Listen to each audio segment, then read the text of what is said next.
I'm making a barbecue chicken sandwich on Cooking for 50 today. I got the chicken cooking. I've seasoned it with salt, garlic powder, annetto, and celery salt. I'm making a barbecue sauce using yellow mustard and brown sugar. I have coleslaw, cabbage, shredded carrots, and celery. Then I'm going to finish off with white vinegar and sugar and honey. I wanted to talk a little bit about the interview process and how it's changed over the years. So when I first learned about it, I was in middle school or junior high, and it started out very theatrical. It started out like just pretending I was in a class with 50 people, and I'm interviewing another student for a job that doesn't exist.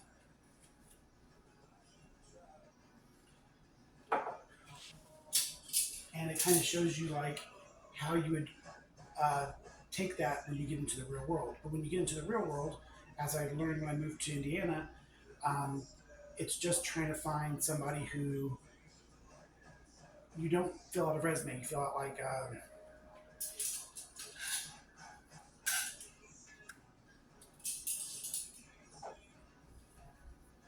what do you call them? The application.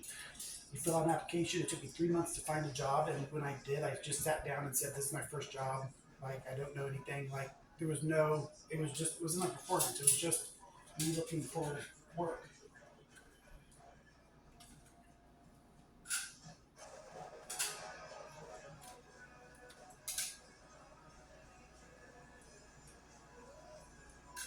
My first resume that was created wasn't even done from school where I learned it. It was done at senior living, or not a senior living. It was a non-for-profit organization or a job training program, and they just asked me a bunch of information, my information, and when I gave it to them, they gave me a resume.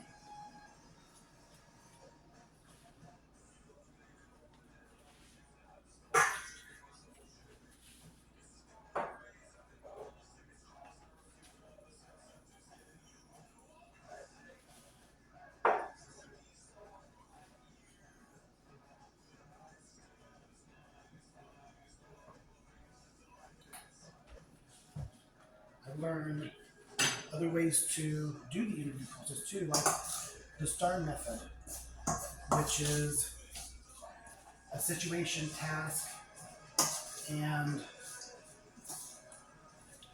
action and resolution. And basically, what you do is you just go in, you sit there and tell them a situation that occurred, a task that you performed to that gave some kind of result, the action that happened after it, and then how it was resolved in like this spectacular way. And then when I went to Florida, it wasn't just a resume they needed a CV resume, which means that I needed video and pictures of the food that I was preparing. I'm like, that's crazy. Like as fast as I was moving in the kitchen, the recipes are for 25. That's when it first started out, but I was going for like 100 people. And to get people to slow down on the line and say, well, let's wait 5 minutes before all this food comes out, to be taking pictures of the food and video of it, like it just seems unrealistic. And that's what they were asking for.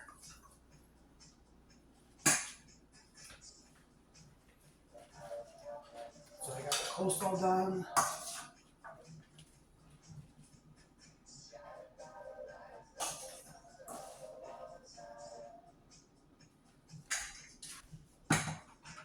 The yellow chicken,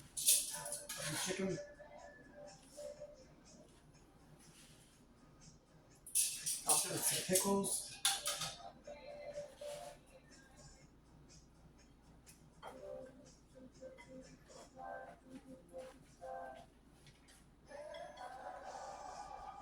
A really good chicken sandwich.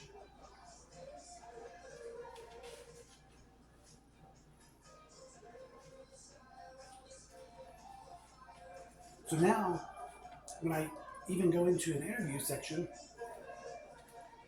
I gotta think, do I do it like from when I was in junior high? Do I wear a suit?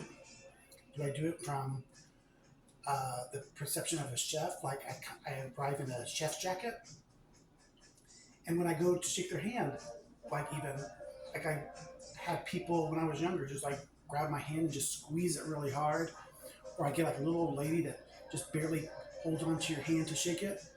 Like I have no idea what to expect, and with my hand the way it is, like I have apprehension just meeting the person to do the interview. So I got the cooking down. Now I just have to go through the next steps.